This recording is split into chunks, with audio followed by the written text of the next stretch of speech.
Good morning dear friends. Question तो आपने पढ़ ही लिया होगा। अब हम उसके सॉल्यूशन को देखते हैं। देखिए, इस स्टेटमेंट को ध्यान से पढ़ेंगे तो पता चलेगा कि एक लेक का सरफेस है, वहां से 60 मीटर अबव एक पॉइंट है जहां से एंगल ऑफ एलिवेशन और एंगल ऑफ डिप्रेशन बन रहा है। एंगल ऑफ एलिवेशन क्लाउड तक जा रहा है और एंगल ऑफ डिप्रेशन क्लाउड का जो हमारा लेक है उसके उस पर जो रिफ्लेक्शन बन रहा है वहां पर जा रहा है, मतलब वो 30 डिग्री दिया गया। तो सिंपली हमें यहाँ पे ध्यान इस बात को देना है ना कि जो सरफेस ऑफ लेक है या फिर वाटर का आप सरफेस ध्यान देना तो वो हमेशा एक प्लेन मिरर की तरह एक्ट करता है। प्लेन मिरर का जो भी प्लेन मिरर की जितने भी प्रॉपर्टी वो तो आपको पता ही होगा कि मान लीजिए जैसे प्लेन मिरर है, यहाँ पे अगर कोई भी एक आदमी खड़ा है, उसके बीच का डिस्टेंस मान लीजिए 20 मीटर है, तो इमेज जो फॉर्म होगा, मतलब ऐसा नहीं है जैसे लेंसेस में इमेज फॉर्म होते हैं, मिरर्स में बनते हैं, स्फेरिकल मिरर्स में, वैसे प्लेन मिरर में भी बनता है, लेकिन वो जो इमेज बनता है वो वर्चुअल होता है, वो हमें दिखता नहीं। लेकिन हाँ, जो भी इमेज पीछे बनता है वो लैटरली इन्वर्टेड होता है, मतलब साइड बाय साइड इन्वर्टेड रहता है, बाकी सेम इरेक्ट रहता है और जो डिस्टेंस रहता है वो सेम रहता है। ये आपको पता होना चाहिए। अब हम स्टेप बाय स्टेप इसकी कॉन्सेप्ट को समझते हैं। यहाँ पे हमें बताया गया, मैंने देखिए ये मैं मान लेता हूँ डीई ये मेरा सरफेस है लेक का, तो यहाँ से 60 मीटर अबव ये पॉइंट ए है। यहाँ से एंगल ऑफ एलिवेशन मतलब एंगल सी ए भी मेरा बन रहा है 30 डिग्री। फिर यहाँ से एंगल बी ए एफ बन रहा है। अच्छा, ये देखिए ध्यान से क्या हो रहा है। यहाँ पे 30 डिग्री तक तो मैं आ गया, ठीक है। यहाँ पे मेरा एक क्लाउड है, ठीक है, ये मेरा यहाँ पे क्लाउड है, यहाँ पे मेरा क्लाउड है। तो अब इसका जो रिफ्लेक्शन है वो रिवर में जा रहा है। मान लीजिए अगर यहाँ पे अगर आप ध्यान देखेंगे तो 60 मीटर जो एडी की लेंथ है वो हमारी बीई की भी होगी। सही बोल रहा हूँ कि नहीं? तो ये तो 60 मीटर होगा ही।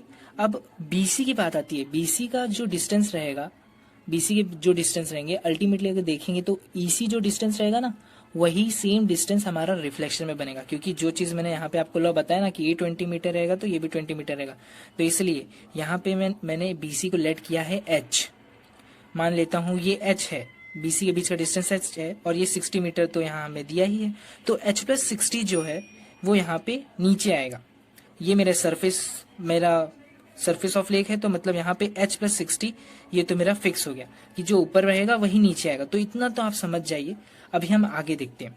तो पहले इसमें दिया नहीं, मैंने लिखा ज्यादा कुछ नहीं है, बस कुछ वीडियो के लिए थोड़ा मैंने एक्सप्लेनेशन आपको दे दिया है जो एग्जाम में आपको लिखना पड़ेगा। जैसे इन द एडजॉइनिंग फिगर में लिखा है, डीई के बारे में पहले एक्सप्लेन किया कि क्या है, फिर मैंने एडी बताया क्या है, और एसी ये लाइन ऑफ विजन है, ए भी हमारा हॉरिजॉन्टल लाइन है, ठीक है। In the same way A F भी मेरा एक लाइन ऑफ विजन या फिर हाँ लाइन ऑफ विजन है, ए भी वापस से हॉरिजॉन्टल लाइन है। तो इस तरीके से यहाँ पे आप ध्यान से देखेंगे तो मैंने वापस से लिखा है according to question, two triangles that is triangle A B C and triangle A B F are formed, ठीक है। ई एफ मैंने बताया है कि is the reflection of the cloud, एकदम सही बात है। सरफेस ऑफ लेक यही है मेरा, तो सरफेस के नीचे ही पूरा बनेगा मेरा। तो एच प्लस 60 जो ऊपर है वो नीचे आएगा, तो ये मेरा पूरा सरफेस के नीचे मतलब रिफ्लेक्शन का पोर्शन ई एफ है। मैंने ये लिखा है is the reflection of the cloud.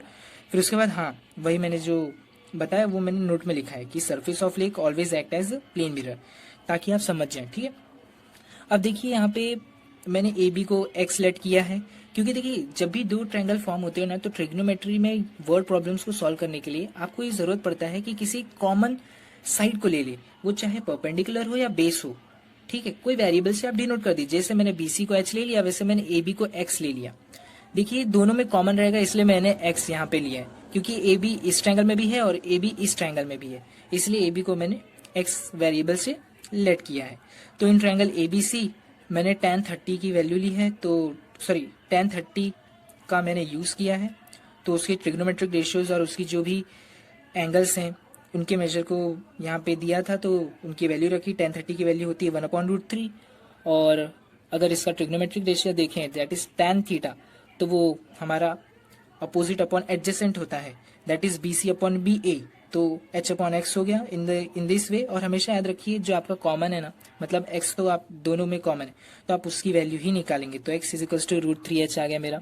फिर इन ट्रायंगल ABF में मैं जाऊंगा, तो ABF में अब आप जब जाओगे ना तो आप BF लिखोगे कि नहीं, क्योंकि 60 के सामने सॉरी 60 के अपोजिट आप देखोगे तो BF है और एडजेसेंट में तो AB है।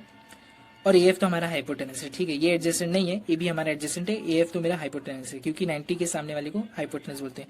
तो एंगल बी एफ मेरा 60 डिग्री गिवन है, तो tan थीटा वापस से लगाऊंगा तो B F upon A F आएगा, और tan 60 डिग्री की वैल्यू होती है √3, ये यहाँ पे ध्यान में रखना है। अब यहाँ पे देखिए बी एफ की अगर मुझे वैल्यू चाहिए तो कैसे आएगी, ये 60 है अल्टीमेटली। अब आप देखो तो बी एफ, ये बी ई एफ, ये हमारे कोलिनियर पॉइंट्स हैं, तो मतलब B E plus E F, तो मेरा बी ई 60 है और ई एफ एच प्लस 60 है, मतलब टोटल अगर मैं प्लस करूंगा तो मेरा एच प्लस 120 आ जाएगा, ठीक है। तो बस अब बी एफ की जगह पे आपको वैल्यू रखनी है, और ए एफ की वैल्यू तो एक्स है, √3 मैंने लिख दिया। अब √3x इससे जब मल्टीप्लाई होगा तो मैंने एक्स की वैल्यू रख दी, √3h है, तो आपको पता ही होगा कि √3 into √3 always it will be 3, तो 3h मैंने डायरेक्ट लिख दिया, आप समझ जाइए। और h प्लस 120 है, h इधर जाएगा तो माइनस होगा, तो 3h minus h is 2h, and h is equals to 120 upon 2 is equals to 60 meter. तो इन दिस वे 60 मीटर मेरा h की वैल्यू आ गई, 60 मीटर h की वैल्यू आ गई। तो मुझे क्या फाइंड करना है, मुझे डिस्टेंस फाइंड करना है कि सरफेस से क्लाउड का डिस्टेंस कितना है। तो वो कैसे आएगा, E B plus B C मतलब h प्लस 60, h की वैल्यू क्या है 60, तो बस distance between cloud and surface h plus 60 is equal to 60 plus 60 is equal to 120 meter. So friends, इस तरह से क्वेश्चन भी हमारा खत्म हुआ। हॉट्स का क्वेश्चन था लेकिन ईजी है, समझना था बस। Okay, thanks for watching the video, thank you, मिलेंगे नेक्स्ट वीडियो में।